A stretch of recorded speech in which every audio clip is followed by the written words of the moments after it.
Hello and welcome back to another humble running backyard session here. I'm not quite sure if this is going to be more of a comparison video or a Q&A video. I do have some questions lined up, but I hope you watched my latest A/B test run video featuring the Kiprun Kipsummit Max and the Hoka Speedgoat 7. As you can imagine, I've had more requests flood in for comparisons between both of these models. I have a few of them lined up in front of me, but there was one shoe in particular that kept coming up and has come up in the past, and I know this is a shoe that many of you out there really love, and perhaps being that it's been a while since this shoe was released, been a while that it's been a current shoe in the market.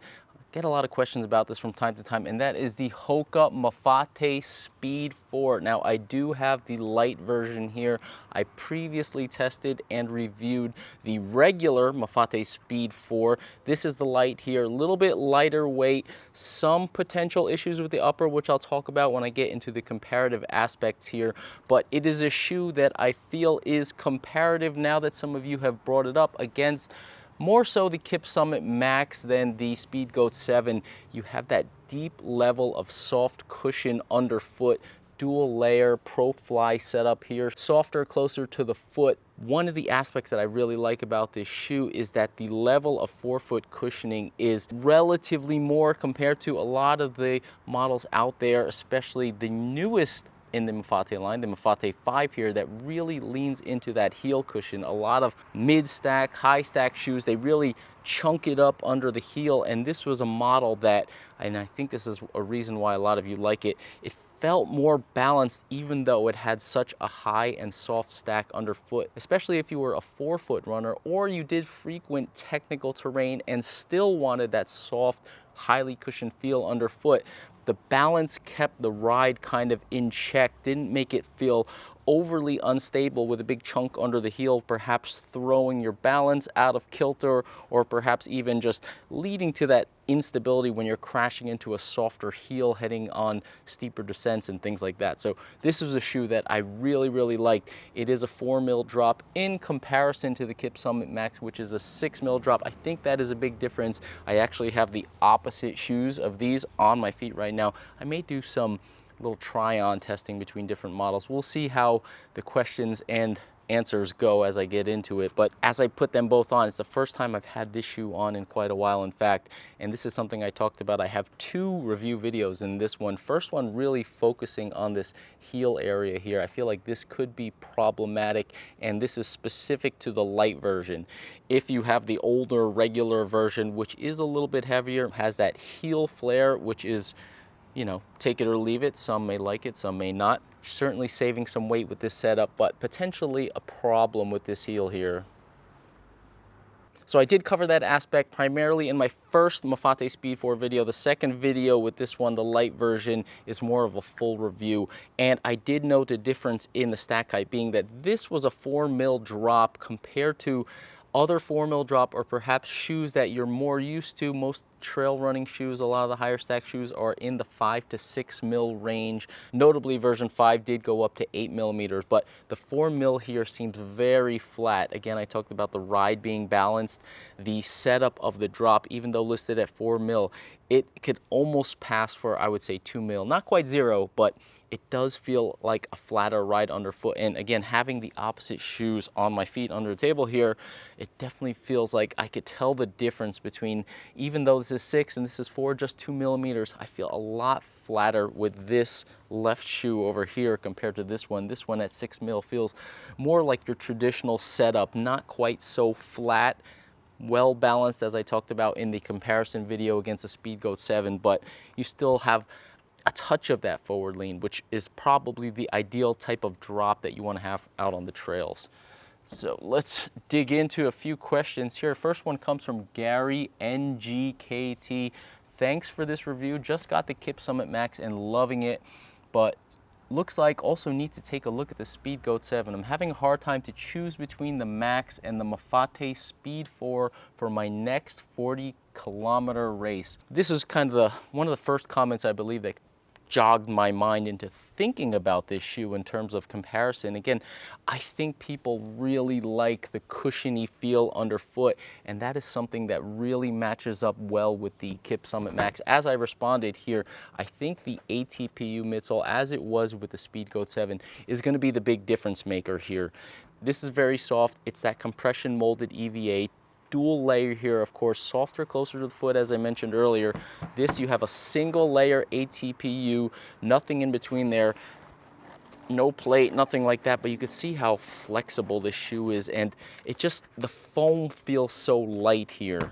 This one here, you still have that same amount of flexibility compared to a lot of other shoes. This is a highly flexible shoe and one of the positive aspects of this model, but still, it doesn't quite feel as soft, not quite as flexible as this one. The foam, of course, compression molded EVA, especially this bottom layer here, a little bit firmer down here, it does feel denser on foot. By the way, I've got these at 10.0 ounces, equal weight for both of these models here. Again, this is the light version. I'm gonna look back at my specs here. Did have the regular version, although I had the regular version in a 9.5, which was a little bit snug. One of the reasons why I didn't put too many miles into that shoe.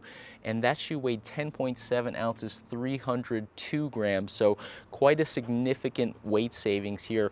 0.7 ounces between this shoe in the 10 and the previous regular version that I had a half size down US 9.5. If I had an equal 10 in that one, it would be even more, probably pushing an ounce difference between the light version. And also that would mean an ounce difference between a US 10 of the regular Mafate Speed 4 and this Kipsummit Max. So big weight difference there. In terms of the stack here, got this one measured at 36 mil drop. Again, I talked about the 4 mil drop here, but 37-33 here. So very close in line in terms of the actual stack. Also under the forefoot. It does feel like there's kind of more here, partly due to that 4 mil drop, less drop. It feels like there's more under the forefoot, and they're actually, as measured here, there is 3 millimeters more under the forefoot. So if that is an aspect that you're looking for in this shoe, I think you're gonna get it in this Max here, just a little bit less, but I do think the ATPU midsole foam holds up really well. Something I talked about in my Speedgoat 7 review is that I had gotten a lesser stack height reading after I put about 50 or so miles in the Speedgoat 7, and I remeasured this Kipsummit Max, and I had the same exact heel stack measurement that I got when they were fresh out of the box as they were when I was running in that video. So perhaps the ATPU midsole is gonna hold up more so and give you more durability with this model here compared to, say, this kind of older, a little bit dated compression molded EVA here. It is 33, and I would say it does still feel a touch higher here, but if you're putting a lot of miles into this type of midsole, whether it's the light or the regular version, you could definitely expect a bit of compression with this model here, with this midsole here, in fact. Let's answer the question first of all. Choosing between these two for the next 40-kilometer race, I think it's kind of a toss-up. I like this shoe better. It's probably going to come down to fit and feel. If you're looking at the regular version, again, you're going to save weight with the Max version, and that is a big advantage. I also think the midsole is more energetic, gives you more rebound for sure than this one here.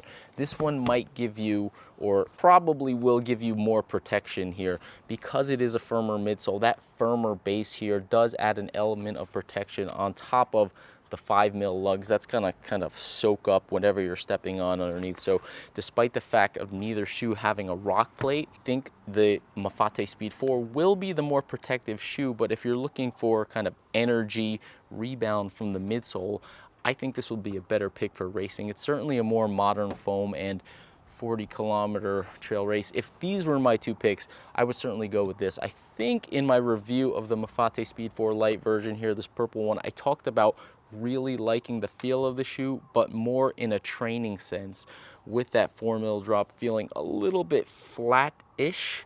I just don't feel like I was getting a propulsion or forward lean that I would want to kind of feel fast. But again, if it is highly technical, you may value that kind of lesser drop type of feel. You won't, not really leaning into that super fast runnable stuff. You may prefer that kind of thing. So those are your options in terms of race picks there. Next one here from Jero James 5342. We have super technical trails here in South Africa. I love the Mafate Speed 4 as they are way more durable than the Speedgoat 5s, which pack out. Did not like the Speedgoat 5 at all. Tried on a wide version, regular version, couldn't get my foot to stop being squeezed, and again, I have not heard good things about that midsole. Is the foam and feel similar to the Mafates and the lockdown similar, better? New Mafates won't work well in technical trails. So this is the new Mafate 5. Quick run through the specs. Primarily weight here, 11.6 ounces. Same US 10 here, 328 grams, 46 measured at the heel, 38 up front. So this shoe and this shoe, the regular version, not the same shoe. I will say that I do like this 8mm drop here. It feels more in line with, say, the 6 here. These, in terms of the drop, these feel more similar.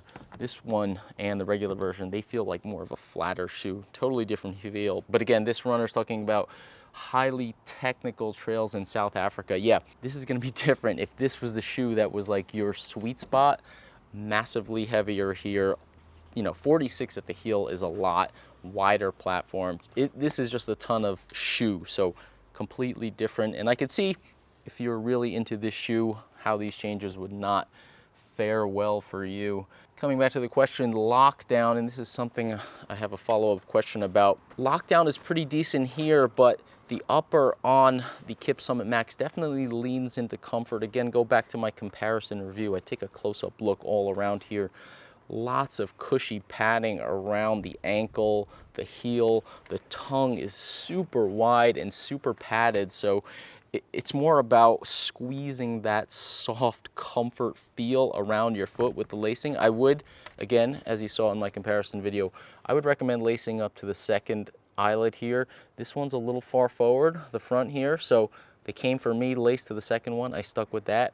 If you are lacing to the first one and they feel a little insecure, try going to that second one. You won't have an issue with the thickness of this tongue and also the height of this tongue. Plenty enough there. So I feel like I can get a pretty good lockdown in here, but compared to some other shoes, it's maybe not as tight around the foot due to just the comfort factor of the materials around the upper. I believe the Mafate Speed 4 regular version had a similar type of setup. Of course, you had the heel flare in the mix there, but kind of cushy around there.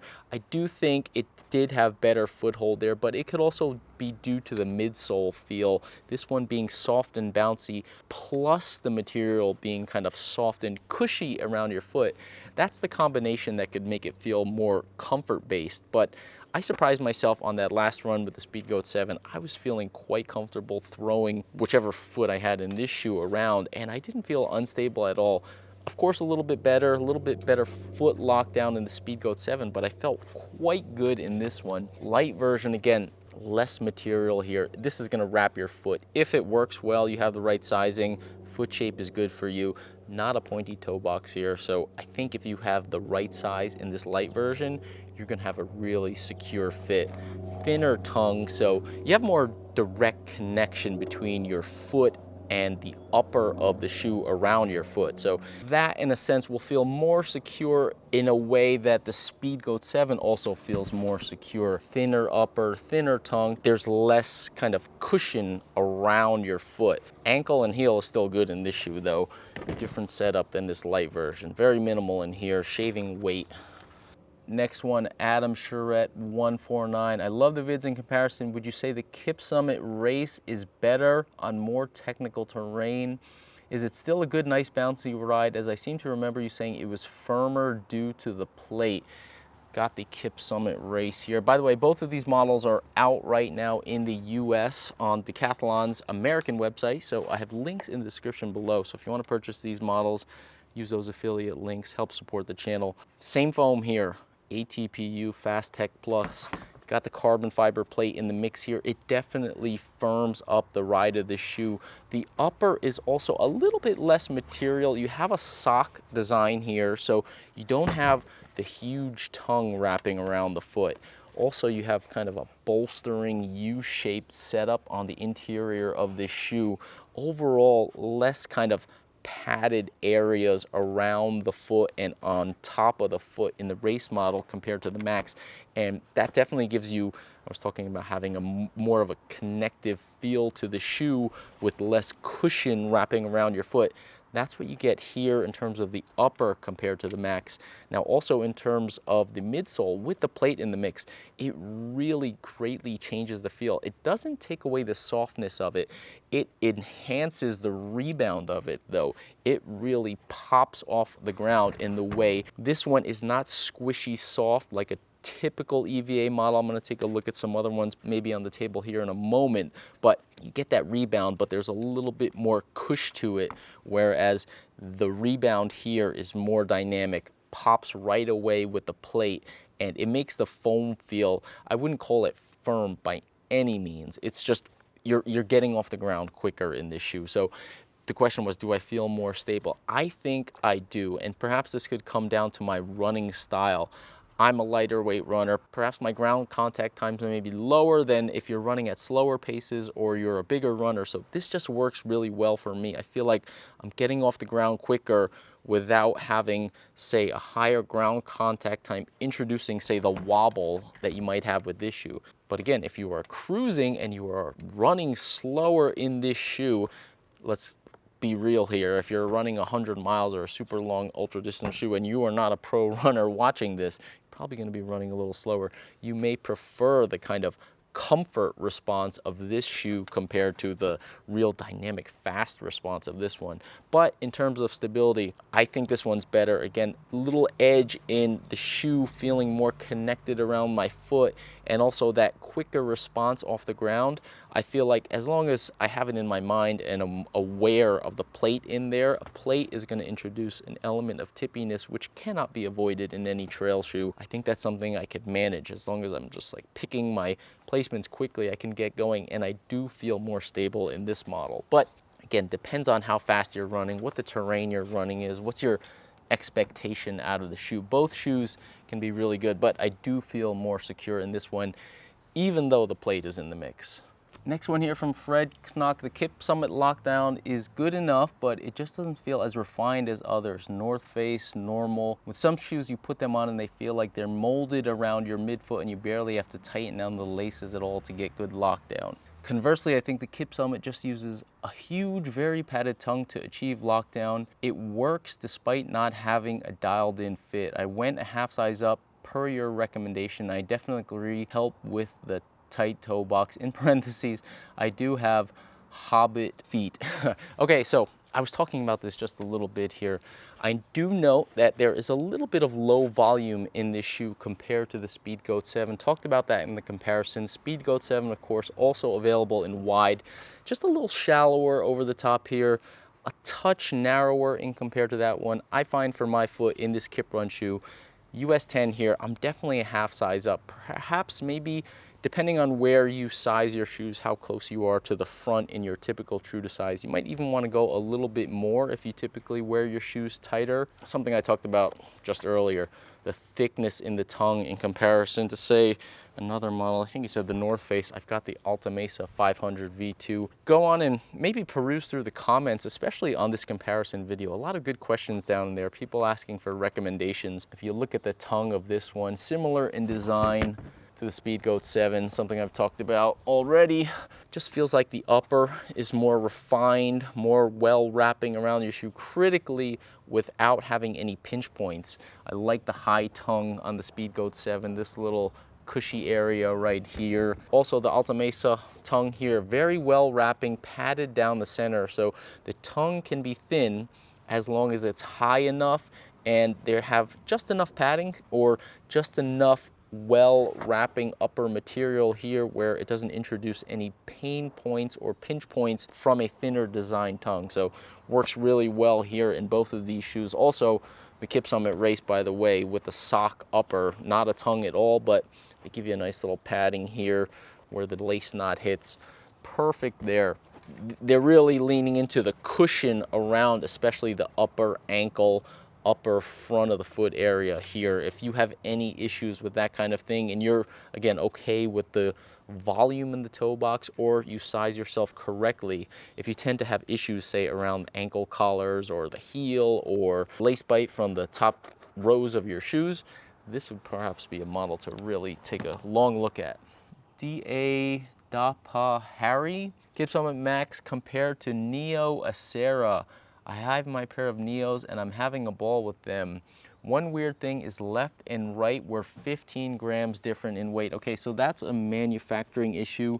Mine weighed okay. That's totally random. I've heard when I've asked about this is sometimes in the manufacturing, one person will slather on a ton of glue between the midsole or whatever elements they're gluing together, and that could just tip the scales and make one side heavier than the other. If you get a shoe and if you weigh your shoes, if one shoe is 15 grams heavier, 15 grams is over a half an ounce. So that is a major difference. I would write an email. If you can easily return those shoes, I would try to do that. I know that can be problematic sometimes, but 15 grams difference, if they send me a shoe to test, I'm definitely gonna look to try to get an exchange on that one. That's way too much and gonna throw off the balance and feel of the shoe. I could feel that difference in hand. Taking a look at the Acera here.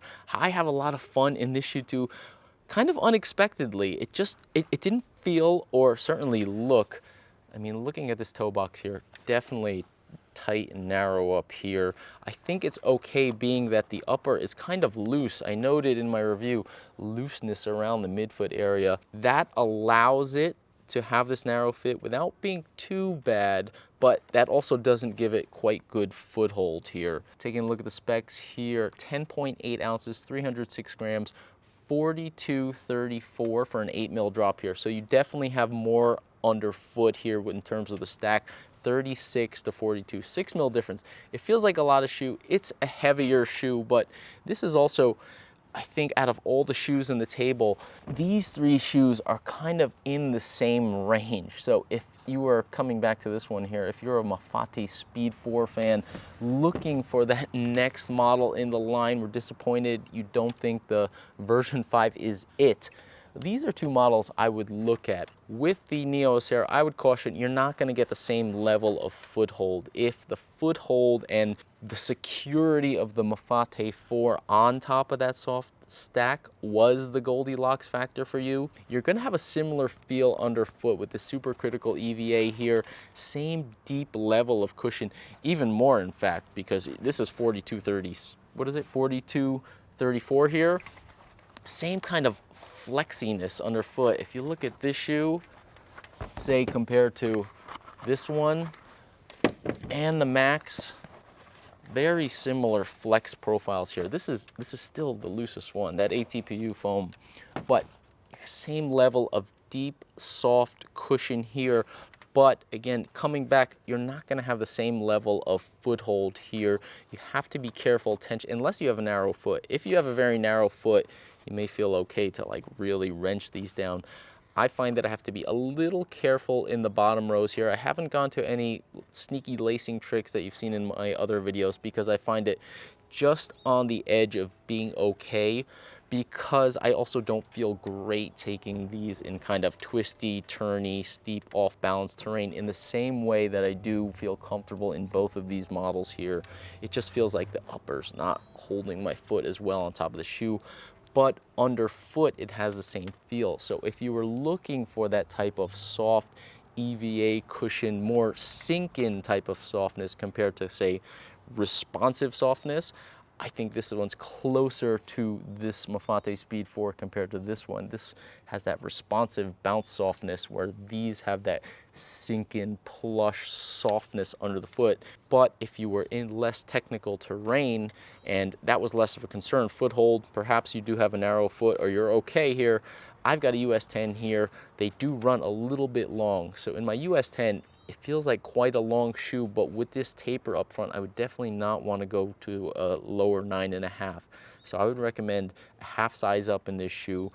May feel a little long. I wouldn't worry about that too much because you don't want to get pinched up front here, again, unless you have a narrow foot. So fun shoe to run in. I've heard some comments. I was kind of like unsure about this shoe because it's a crazy looking shoe for one. I get the most comments when I just wear this shoe out around. I get the most comments about this shoe than any other. Like, I got some wild shoes, I get the most comments about this one. Wasn't sure where this one was gonna land with that deep cushion and this kind of, especially the shape of the upper, but I have heard in comments that some runners have been really liking it. So that is an option in that range right there. Another one here from Pseudopathos. I'm looking for a long run trail shoe to get me through training for my first 100. Wow, first 100, okay. Congrats on that. You're gonna have to need some cushion for that probably. I run primarily in the Aero Glide Gravel 3, Rad UFO, and the La Sportiva Prodigio Pro. Would you pick this shoe, and this is a comment from the Acera review, or the Alta Mesa 500 V2 for a comfort cruiser? I'd pick the 500 V2. I think I've had a comment. There was another runner asking me about a Cocodona type shoe. I think this would be like the perfect shoe for Cocodona. Backyard Ultra, that kind of thing. 10.3 ounces, 292 grams, 4135, 6 mil drop, feels right on spec.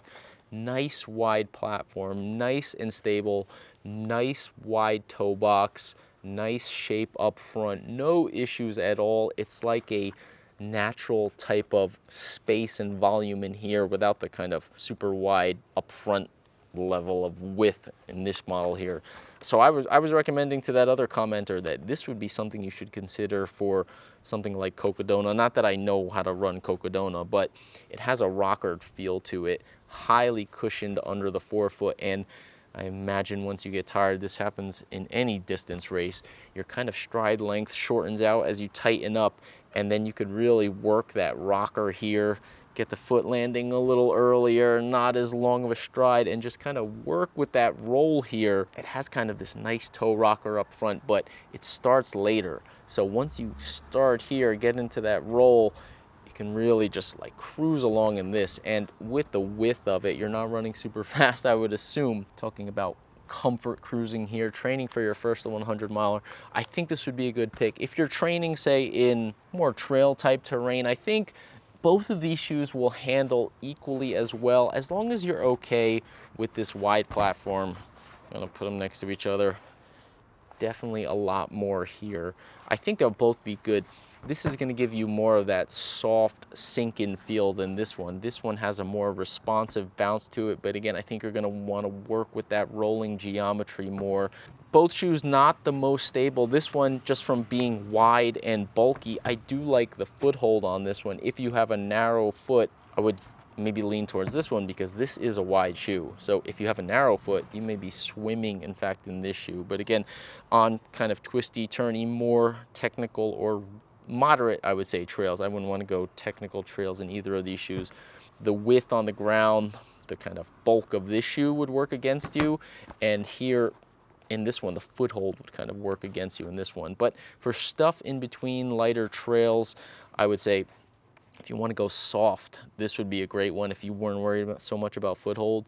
If you want to go a little bit more response here, kind of work with a wider fit, good option there. This commenter did mention Aero Glide 3 Gravel. Look what just showed up. Salomon Aero Glide 4 Gravel.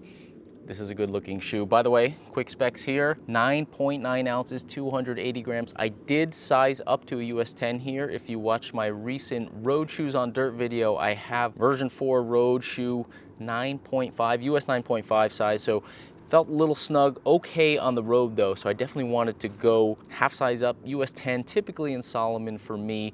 I like the foothold of that version 4 road shoe. I was hoping it would be just this kind of like tight in this gravel shoe, so it would make it a little bit more stable. I do find, I have not run in this shoe just yet, fresh, just arrived on my doorstep yesterday, but I do find it's quite a comfort style upper here. Again, I did size up to US 10 here, but doesn't seem as tight of a fit, and it leans, I believe, more into comfort here. Obviously, it's a gravel shoe. It's in the name. It's not a technical trail running shoe. You have this kind of dual pull system. I was kind of finicking around with that. Couldn't quite figure out how to get it working just yet. But with this setup, one thing to note is there are 1, 2, 3, 4 rows of laces here. So that's not a lot. I think there's like a lot of open space, and this is high volume in the front of the shoe. So I know a lot, or more so, of a comfort fit in this model than I definitely have in the road model. In I believe I had version 3 gravel. I think I had a 9.5, and it was more tapered here. I certainly don't get that, especially because I'm half size up, but I do think the shape of the upper is quite different here. I think they fixed that taper here, and I really like the feel of this one, but it's more of like a comfort cruiser. So if this last comment here, talking about a long run shoe for training, if you're on gravel or kind of like very light trails, this is a very compelling option. I've got this one measured at 41 at the heel, right on spec. That is their spec measurement, 8 mil drop. So I've got 41.33 here, and it has a touch of stiffness to it, surprisingly. Even with no plate in the mix or anything like that, it doesn't easily flex there. Perhaps that's due to the outsole, or not exactly certain, but this foam is just great. I love this. They call this Opti foam too. Some questions on how they're calling these kind of beaded foams here, but this is really great, really soft. It has the kind of softness of this Acera foam, definitely softer than this, but it has kind of a bounce to it. It could be a little bit on the unstable side, but if you like that kind of bouncy softness, the weight here is great. Again, 9.9 ounces here at that stack. This is a comfort shoe for sure. I'm looking forward to running in this shoe, so keep an eye out for this one. Aero Glide 4 gravel. Let's see, a couple more here. Bobin Stoyanovsky Speedgoat 7 versus Prodigio Pro. Comparison would be awesome. Here we go. We got my Prodigio Pro here. Next one here, Sean Mac 80. We can't readily get Kiprun here in New Zealand. Speedgoat 7 versus Prodigio Pro and Prodigio 2 for general mileage and long run. Okay, quick one through specs here. Speedgoat 7, 10.2 ounces, 288 grams, 37.32. We've got the Prodigio Pro here, 10.2 ounces, 288 grams. This is an EU 44.5. This is my size US 11. I have my, where is it? My black model here. This is my 43.5. So check out my recent video. I talk about sizing in the Prodigio Pro, and perhaps if you're looking, I have some questions here about training miles, training for 100, long distance shoes. Obviously, this is all based on the Speedgoat 7 versus Kipsummit Max here.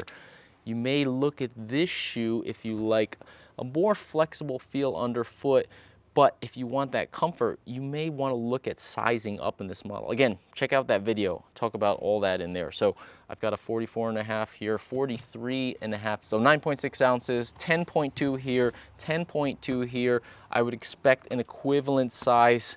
I probably should have, if I want to be equivalent to Speedgoat 7, a 44, which would probably fall in the range of 10 ounces, maybe slightly less. Prodigio 2 here, I've got it 10.5, US 10.5. Again, this is in line with the sizing of this one. A little bit of a tighter fit here, but this is 10.7 ounces here. General mileage and long runs here, I would really lean towards the Speedgoat 7. I know I want to get a comparison with these two for sure. Get them on foot. They're so close.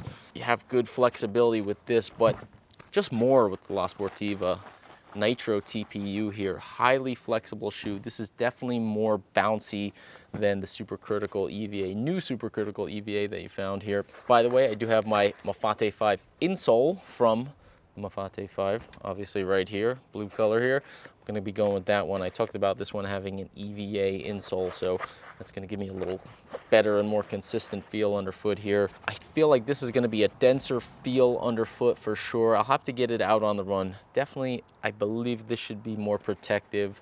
This one with the flexibility, contouring underfoot. I feel like this is a very fun shoe to run in. The foothold that I have in this one is probably equivalent to the foothold that I have in this lower size here. But again, I'm gonna have a little bit more comfort compared to this shoe, being that it's a touch bigger. So if I did have the 44, which would be in the middle of these two Prodigio Pros, I think it would fit similarly to this one. I have more of a comfort fit in this US 11 here, 44.5. Yeah, 44.5. So this one, I'm a little bit looser in here if this runner's looking for general mileage kind of running, not getting too crazy. and you like that kind of flexible feel, I would say perhaps looking into sizing up where you have enough comfort in this shoe. Unless you have a narrow foot, some runners have complained with the Prodigio Pro of being squeezed at the front of the toe box. Again, you have a big toe sweep here, a little bit of a narrowing here. Some runners have found that problematic. It was never an issue for me in this shoe, but it is notably a different feel now that I have this full EU size up here. It's just my foot is able to spread out, my forefoot there, my toes are like nowhere near the front of the shoe. More of a comfort feel here with this sizing here. So if you wanted to look for general mileage, I would recommend looking for perhaps a half size, or pay attention to the EU sizing very carefully. Look for more sizing up than you would think in the Prodigio Pro, and then you may get the level of kind of comfort cruising than a lot of these other, say, higher stack models here. Put everything back here. Christian Sargensen 780. How's the arch area of the Speedgoat? I had the 5 and I found I developed the hot spot after just an hour or so back of the ball of my foot. Mafate 4 was much better for me. I find them quite neutral underfoot, and this was something that I did mention. Pretty neutral underfoot with the Speedgoat 7. I noticed no arch pressure. I mentioned that in my follow-up, but I think they said, yeah, I'm kind of fine with the arch support of the Hoka. I think it's how the forefoot tapers back to the midfoot, as in the midfoot is quite a bit narrower in the Speedgoat 5, and I think that makes the ball arch rub as it spills over the midsole. Okay, let me take a look at this. I might have to grab another shoe because I got 2 lefts here. Well, first, now that I got both of these on, US 10 equal sizing here. Not sure if you could tell, even in this light version, a little bit more volume, a little bit more over the top here compared to Kipsummit Max here. And this was something I think other runners have found. A little bit low volume here, especially when it gets to the front here. Maybe a little pinching point depending if you're sized correctly. So again, I'm in a US 10 here, my pinky toe is right over here, so I'm not getting caught by this kind of taper or this turn point here in conjunction with the low kind of volume over the top here. Perfectly fine here. If you're not sized correctly, let's take a look here. I've got about full thumbs or just very close to a full thumbs width up front here. My second toe is a little bit longer, so I'm sized correctly in this one. So make sure you've got that amount of space in front of the Max if you want to go with this one, and you should be okay. Again, this one just feels, as I have both shoes on foot and I kind of articulate, especially my big toe, this one I'm kind of right up on it almost, and just more space in here. Again, this is the light version. I don't have the regular version to compare, but a little less sharp up front here. Maybe perhaps this tapers a little bit more than this one. Also, with the 4mm drop, you have a flatter feel here. You have less of a kind of rocker up front there. This one has bigger toe sweep, so that is, as you get into your run more, you can see how that's gonna push your toes into this area. With the flatter feel of this one, there's not quite as much of a, there's also a lot up front here, the big lugs here, so you don't really, you can see the difference here. This, you're really getting to the point of that toe box here, whereas in this shoe, you never really get pressed up to that point at the front of the shoe because perhaps you're held up by the lugs and perhaps just a 4mm drop overall. So I would say you'll find more comfort in this toe box. Again, you gotta keep an eye out for this area right here. Just realized that that commenter was talking about the Speedgoat 5 in comparison to the Speedgoat 7 in terms of this arch area here. I was thinking he was talking about the Mafate 5, but now that I've got them on foot, we could do a little bit of a comparison here. Definitely higher volume here, definitely wider here, big round toe box here. Can I mention again how much I love the feel of the Speedgoat 7? It fits my foot like a glove. I feel so connected to the shoe. Really love this. For general mileage, general training, if you love it enough and the cushioning is enough, certainly for mid-distance ultras and depending on how you feel about it, long-distance ultras, this is a highly versatile shoe. Let's look at the tongue height here. This is barely okay for me, but I think if you have a higher volume foot than me, I typically will wear a thicker sock in this because it is a roomier upper in equal US 10 here, but short here. Look at where this one is. hopefully let's go with this one moving forward, Hoka. In terms of under the arch, they feel very similar in terms of arch contour. Nothing to put between them. It's hard for me to judge compared to version 5. They didn't work at all for me, so I think I returned both the regular and the wide version after barely running on them, or not even at all. I don't notice any narrowness over here or anything that comes to me. Perhaps, I mean, there's way narrower shoes underfoot than this, so it's hard for me to tell if you'll get that issue over here. Maybe less so in this shoe just because of the wider fit. Definitely feel like you have a big wide platform. I feel like my forefoot is easily spreading out in this shoe, and yes, I can definitely feel some more space under the middle of the foot if you were considering the Mafate 5, but not uncomfortable at all in the Speedgoat 7. All right, last comment here from Matthew PX9NU. Excellent. Yeah, Kipsummit doesn't look to be good enough for East Coast technical. Speedgoat it is.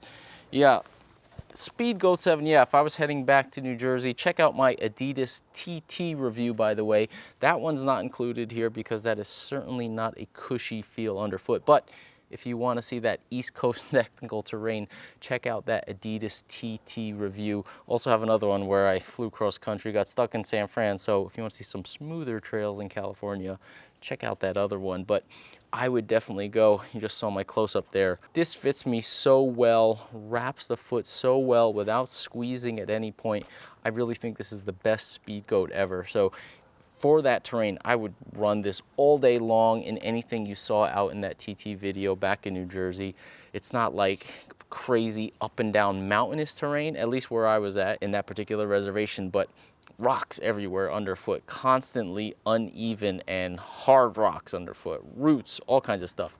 I would love the connected feel of this shoe, the upper around my foot, the flexibility underfoot, the ability to put my foot anywhere, the protective aspect without tippiness of any plate in the mix. I would love this one. This one would be okay, but I feel like I would have to be a little bit more careful. This one does allow stuff to push through. Earlier, I did this kind of flexing in my comparison video between these two shoes. If I were to step on some of those, and there's just vast sections of that out on those trails back east where there's just rocks, you can't avoid them. You'll get a lot of those like pushing up, or you'll at least feel the kind of impression of those getting up to your foot in this, more so than this. Because the foam is softer, it's more conforming than this still supercritical EVA, but there's more of a firmness to it, and you do have deeper lugs here, 5mm lugs here, 4mm lugs here, wider space, so you have more of a chance for something to kind of hit in between the lugs here, whereas you have more coverage here, and they're also deeper, plus the midsole aspect, so more protective here. And again, coming back to the upper fit, which I talked about way back in the beginning of this video, comfort fit here all around the tongue, feels great, love it. But if you want more connection to the shoe, more direct here with this kind of thinner upper setup in the Speedgoat 7. So that's about all I got for you today. I hope you enjoyed this look. I was leaning into shoes that were in the range of these two models, and of course I've got follow-up questions along those lines. So in summary, I would say these three are the models. If you are a Mafate Speed 4 fan, you like that cushion, perhaps not the crazy bounce. This is not a crazy bouncy shoe. It's not a soft and super sink-in feel, but it's more of a sink-in feel than the bounce you'll find with this one. Neo Acera is probably one that's close within range, again a little bit heavier, but in line with the regular model. Not as good of a foothold here. You'll get better foothold in the Kipsummit Max, more of a modern dynamic foam, which may or may not be something you're looking for. So these are, for me, the three options that are comparable in terms of the underfoot feel, that leaning into softness without a plate, comfortable, protective, soft, and still flexible shoe. So again, Mafate Speed 4, still in the mix for a lot of runners out there. I'm not sure if you could still buy the regular version. Maybe they're still kind of making it. They do those kind of revamps or, I don't know, re-releases. They have the Speedgoat 2, which I have over there somewhere. That's another one that's a kind of a softer feel, but not as good of a feel as the Mafate 4, not as balanced. I really like this one compared to, say, that Speedgoat 2. So hope you enjoyed this roundup here. Again, let me know if you have any other questions for comparisons. I'll be doing some more as I get going into the season. Once the kind of trail season heats up, do some more comparison testing, have some other ones in the mix. Of course, I want to get out there in the Aero Glide 4 gravel. Talked about cruising miles, training miles, general trail mileage here. If you're leaning less trails, more gravel, more lighter trails, this is going to be a good one, I think. Thank you for tuning in. I will see you at some point back out on the trails. Otherwise, you may see me more often out here in the backyard in the near future. Thank you for tuning in again. I'll see you next time.